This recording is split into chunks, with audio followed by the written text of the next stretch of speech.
I'm Janice Edwards. Coming up on Bay Area Vista, we are on location at the Immaculate Conception Academy in San Francisco. Our upcoming show is a special in the series Mike Fox Presents. Join us.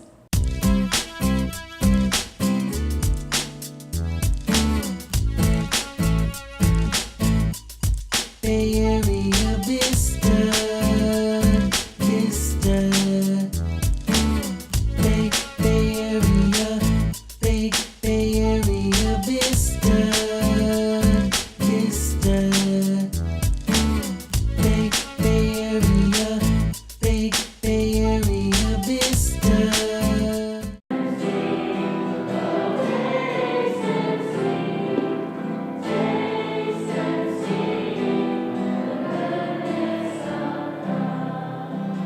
Welcome to Bay Area Vista. I'm Janice Edwards, and thank you so much for joining us. Today is part of a special series entitled Mike Fox Presents. Mike Fox is a well-known community leader and philanthropist who has several causes that are dear to his heart. He was a guest on Bay Area Vista when he decided to close certain bank accounts during the Occupy movement.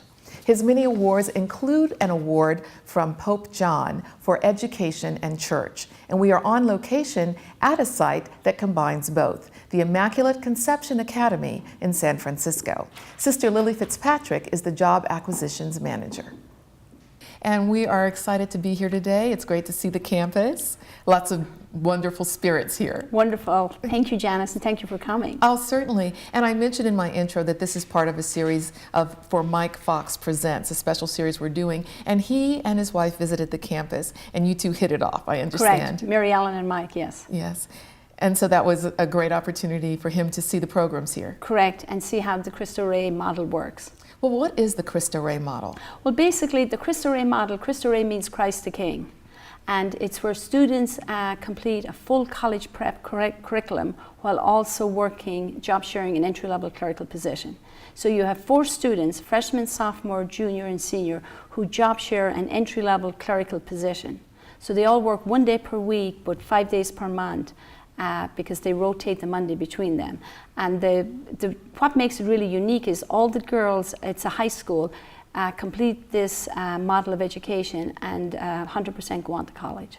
That's very impressive. And it must be a challenge for young freshmen coming in to learn to be in high school and at the same time work. How do you support them in having success on the job? Well, to come to ICA, they're all interviewed. We interview the guardians, parents or grandparents, and then the student themselves, because the student really has to want to come here.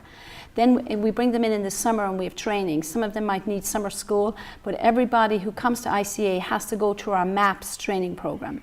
And MAPS stands for Motivation, Attitude, Professionalism and Skills. So we have a 2-week summer program where all the girls are trained in entry-level clerical work, social skills, how to be in a workplace, what you share in a workplace, and more importantly, what you don't share in a workplace.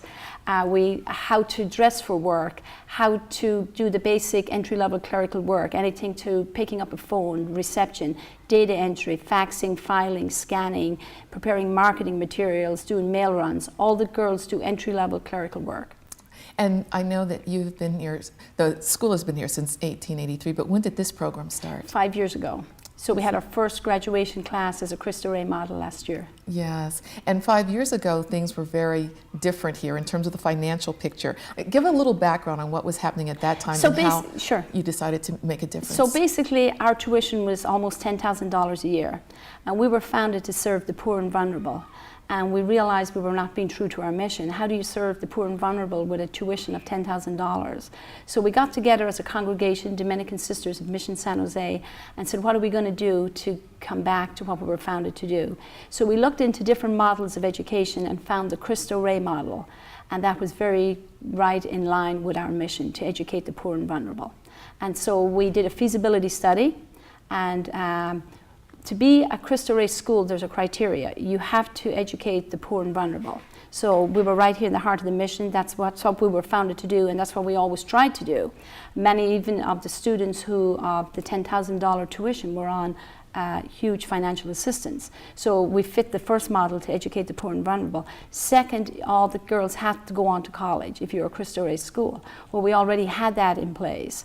And then third, all the girls have to have jobs. They have to work in an entry-level clerical position. So we did a feasibility study, found many companies who were interested, and we were just delighted. But if you remember, Janice, what happened in 2008 when the bottom fell out of the economy, we were all ready to go. Here we are. ICA is going Cristo Rey, and when the first group went out to work, a lot of the companies said, we're not going to be able to do this because we've laid people off in our own jobs. So we were very like, okay, God, you got to help us. So we ended up putting many of the students in nonprofits. So they were still at a job site getting real experience. The nonprofits loved it, but we still had to find jobs to make sure it worked. So then gradually we just stuck with it. We started finding jobs, and we were fully employed last year. That's very impressive. Yeah. In terms of the financial model and what you had to change in terms of tuition, what happened there? So the tuition went from $10,000 a year to $4,000 a year, and to date it's $2,900 a year. Now, how do you do that and keep staff with salaries? With great difficulty. So it's $290 a month to come here, so that's $2,900 a year. And you know, Janice, you won't find parking spot downtown San Francisco for $290 a month. Right. So, and only 60% of our families can afford that. So we have a development department, and they have to raise pretty close to $2 million a year just to keep the school afloat with full employment. So it's a constant, you know, constant fundraising, trying to find jobs and keep the school afloat. And we always say we do our best and then we leave the rest up to God. Sister Diane is the president of ICA, and I'm wondering, what are the presidential duties that you have here? Well, the first is that the public face of the school to the local community. And then each department in the school is really responsible to me. So finance, corporate work study, which you met today, yes. The academics, Lisa, principal, our development department, they're all, our admissions department, all of them are basically accountable to me, and I work closely with them. And certainly when we talk about finances, the decision that was made was an incredible one. Can you share a little bit about how that came about and how it's made a difference? Yes, that is a wonderful story, because what happened was we meaning the school, our sisters, experienced that more and more families could not pay $15,000 in tuition. And so we thought, well, there's got to be another way out there for us to find in order to be able to provide rigorous Catholic college prep education for these families that doesn't cost as much, or, you know, how in the world can we continue to provide that for them? So we started doing research, meaning there was a board member, the sisters, etc. We did some research, and that's how we found the Cristo Rey program. And it seemed to be a good fit. We thought, this we can probably do and manage. Nemesis Contreras is a senior at Immaculate Conception Academy, and we're excited to hear about your experience here. How would you describe what you've learned at school that you consider most valuable? I would say it's the community around ICA. There's a lot of girls and different diversities, and it's fun. A lot of fun. Mm-hmm. Now you do the work study program. Where do you work? Oh, I work at Webcore Builders. It's a construction site. So I get to interact with all the engineers and the architects, and it's interesting. Interesting. And when you are talking with your peers who don't attend Immaculate Conception Academy, what do you tell them about the school? Because sometimes there's a perception that a school that has a religious orientation is very strict, and you say it's a lot of fun. So what differences do you see between your school experience and that of your peers? Well, my peers usually they go to bigger schools, and it's co-ed, and ICA is more small, all-girls school, so it's a really close-knit community here. Yes. And you enjoy that? Yes. Tim Szarnicki is the director of the Corporate Work Study program here at Immaculate Conception Academy. Tim, you've been here for 2 years. Why did you decide that this was the job for you? Well, honestly, I completely believe in what we're doing. and to actually see what's actually going on in our students' lives when they come in our doors, and then the progress that they're making through the course of 4 years, and then where they go after.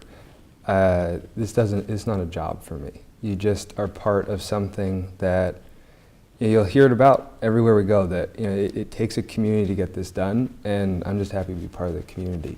So this preparation with the work element of it is really what makes the critical difference. I think it's definitely what makes it critically different. I think also, Well said. I think that it's that mixed with the fact that our students really need to come to ICA wanting to go to college, and then making sure that we educate them on what that means, how to do it, educate them with all the necessary tools to actually do it, but more importantly also get their parents involved, get whoever it is that's part of that community to understand what this is, because it is a commitment. We start at 7:30 every day. 1 day a week you're going to go to work. We're going to ask you to do homework. We need you to be in dress code. We need you to act professionally. And that's different from what most high schools are asking from their students. And so we can't ask that kind of responsibility if we're not going to provide the strength. And that's why we always say, it's not a right to come to ICA, it's a privilege, but we will give you everything that privilege does come with. Tell me about your experience here. What have some of the highlights been? Just being like a real sisterhood with everybody, because it's a really small school, so everyone really like knows each other, and just getting like the full like high school experience with like your best friends. I know that for many, being able to come here is something that would not be possible without the assistance of the school. Has that made a personal difference for you? Yeah, the Cristo Rey program, working for our tuition has really been able for me to come to this school, because without the program I know that I wouldn't be able to like afford the school myself. So the program itself is really helping me and my family out, just so I can get a better Catholic education here. And speaking of Catholic education, is that something that was part of your background before you came here? Yes, I went to a Catholic elementary school for 9 years, so I've been a Catholic schoolgirl all my life. How different is this in terms of the social environment that you experienced in public school? I don't feel a difference. Like, a lot of people always ask me, oh, do you miss going to school with boys? Oh, is it so difficult with so many girls? I don't find that much difference. I mean, it's more of a community, more of a sisterhood bond, but I don't feel a difference personally. What do you hope to do after high school?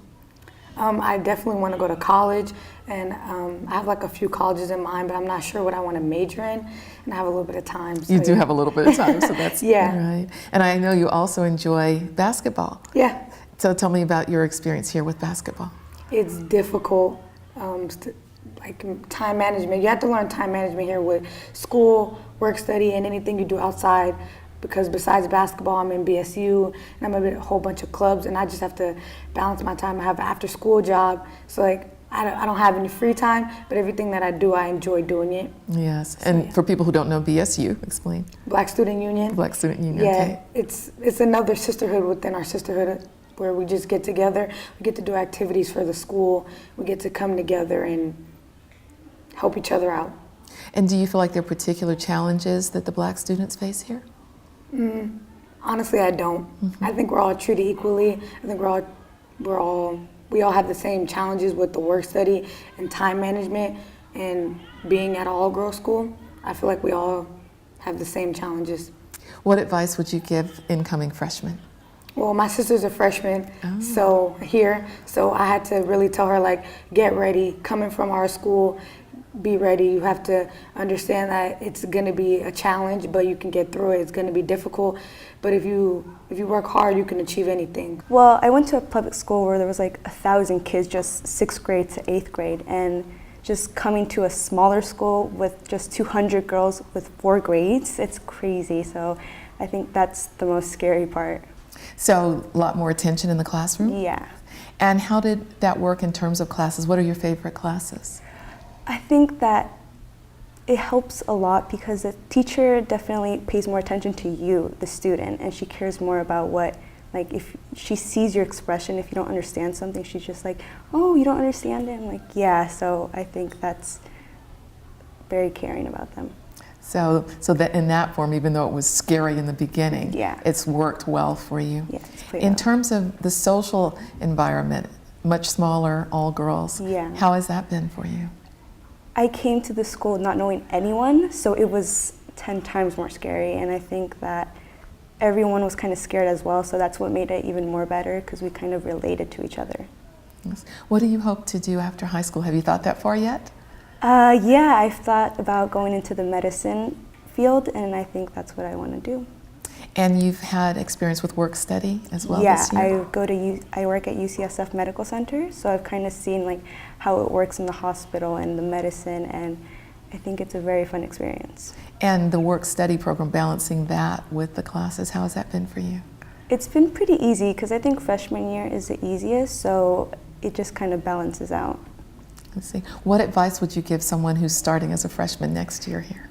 To just be confident about yourself and just take risks.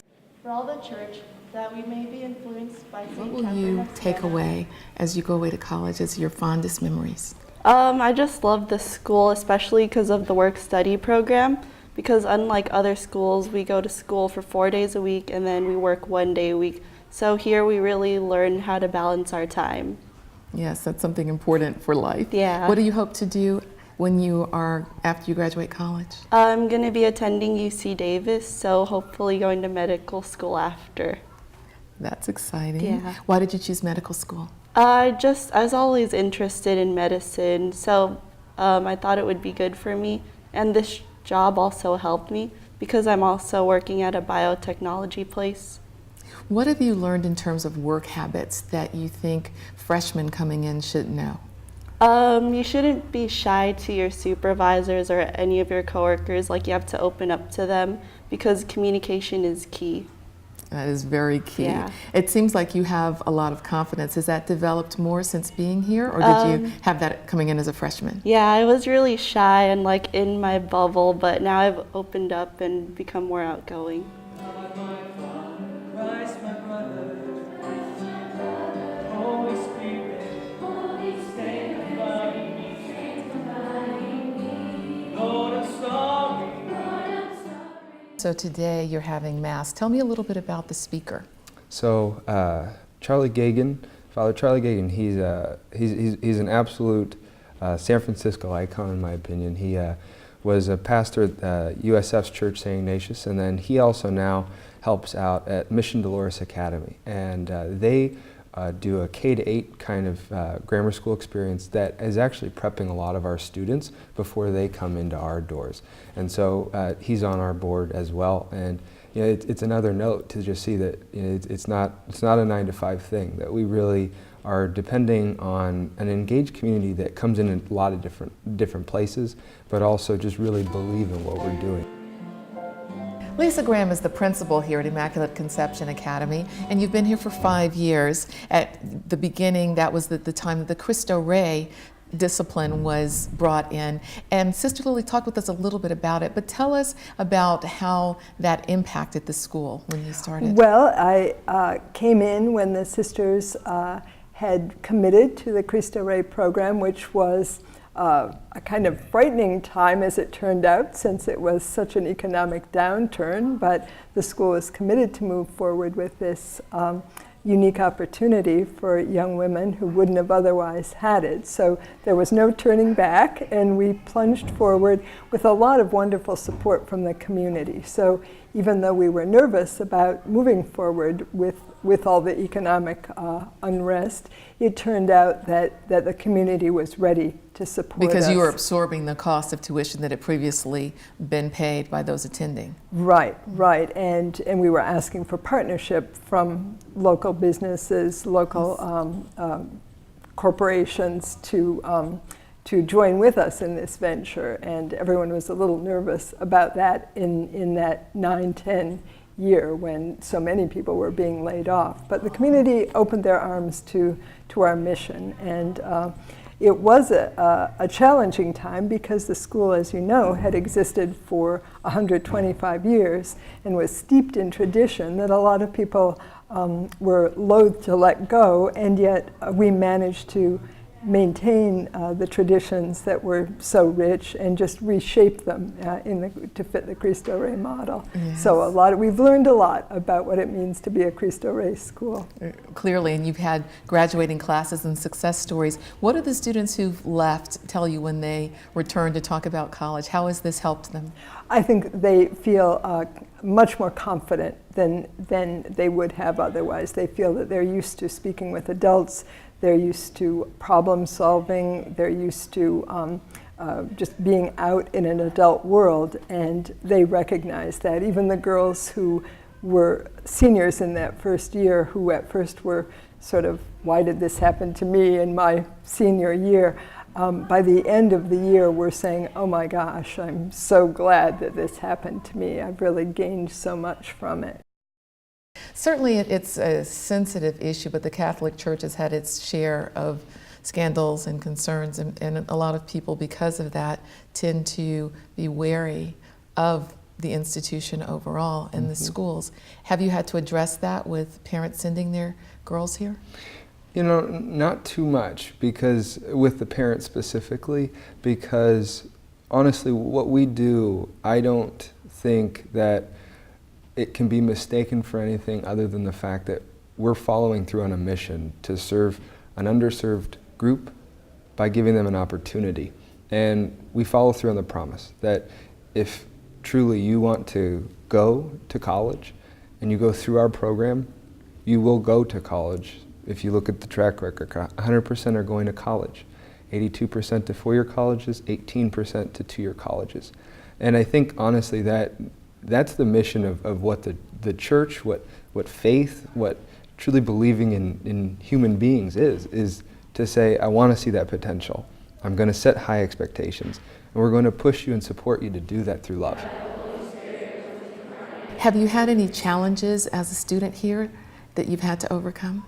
Probably just the transition from high school to from eighth grade to high school, and because it's a work-study school. So that was hard at first, but it was fine because as a freshman you're working on a Friday, so it's like Friday's the weekend, because technically Thursday's your last day of school.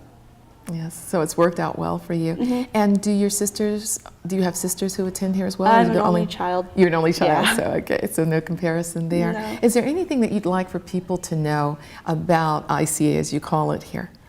That it's just a good opportunity, and a lot of people are kind of hesitant to come here because it's a work-study school and they're scared they won't be able to handle the curriculum and working at the same time. But it's a good transition once you're like used to it. It's only like the first 2 weeks that's a bit hard, but you'll get used to it. How would you describe Sister Lilly? Oh, she's always happy. Whenever you see her in the hallway, she's always talking and she's like, how are you doing? You have such an ebullient spirit, and everyone says that you look after everyone and you're caretaking. You've been caretaking for us today, making sure we were well taken care of in so many ways. What drives you and what inspired you to become a nun? Oh, that was a long time ago. I entered in 2000, so it was, this is 2014, so almost 14 years ago. I actually didn't really have a desire, but I've always done volunteer work all my life. I've always wanted to give back. So I spent time at Covenant House. I did prison ministry. I just worked at Glide for a while. I've always had a full-time job. I just always felt very blessed and wanted to give back. So one day I was at St. Dominic's and I saw a little notice, come away for a quiet Lenten retreat. So I went on the Lenten retreat, and it turned out to be a religious life retreat. And I was like, I didn't sign up to be a nun or to come on religious life. I thought I was coming for a quiet Lenten retreat. And they apologized and said, oh, we're sorry, this is a religious life weekend. And God has a great sense of humor. It was April 1st, and it was 2000, and the theme that weekend was Fools for Christ. So when I got there, I still had no intention, and I thought, well, I can just leave. And the sisters were very hands-off. They were like, sorry, you know, there was a mistake in the bulletin. The Lenten retreat was last weekend. This is religious life. So I went to school in Ireland. I was actually in boarding school for 5 years, and I just figured I would stay, you know, and just do my own thing. So when I left, I was very impressed by the sisters. I had my own preconceived judgmental ideas that nuns were, you know, boring, very religious, very by the book, and not the sisters at all. They were just very liberated. They cared about everybody. They read, they were intellectuals, you name it. They were everything that you could want. But I never thought I would get accepted. So anyway, to make a long story short, I ended up getting accepted, and I entered 5 months later. And how did your life change based on that? Drastically, because I was in property management. I worked for buyer properties, and life was great, and I just basically did what I wanted to do. I never went to school, and so now I'm joining this Dominican Sisters of Mission San Jose. They're all into education. I barely made it through high school, so I ended up having to take pre-algebra. I ended up going to a community college down in Glendale, and then transferring up to Holy Names, and then ended up getting my BA there and then getting my master's. Wow. But this seems like you were born to it, and all of the girls talk about how fun you are, but I also get that you're stern and you're strict, and you're making sure that things are taken care of in a proper way. So for you, when you see young ladies coming in, what is your #1 goal for them by the time they graduate? Oh, that they will have 3 to 4 years experience in a corporate office. Because sometimes, I think now we're going to start having the freshmen spend the first 2 years with the same company, you know, because it's hard. They're just new to the school. Now we've pulled them out of another job 9 months later. So, well, and more importantly, that the girls, if you look up here, would be girls of faith, learning, leadership, community, and vision. I mean, you can't beat it. And I feel if all we can do is just give them the tools, yes, and hope and pray, you know, that they'll make it, you know.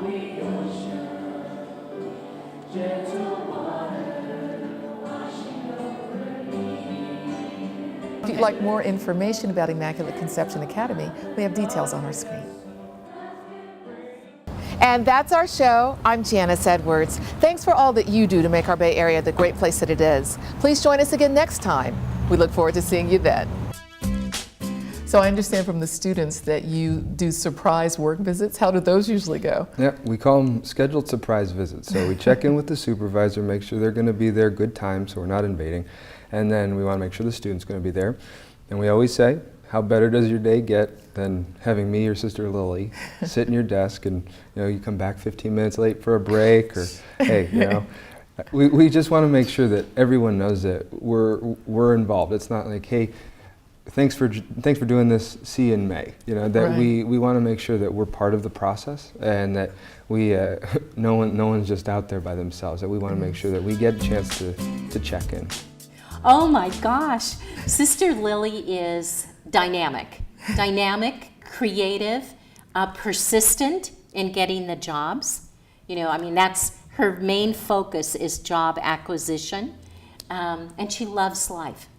She loves life, and I think the girls know that. So you're in the classroom, we're not just educating you to go out and make a ton of money.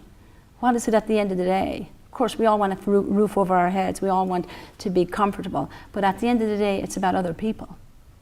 It's about others. It's like, you know, the world doesn't evolve around you, and as soon as you move out of yourself and move out to take care of others, you'll find that things come back to you in a different way.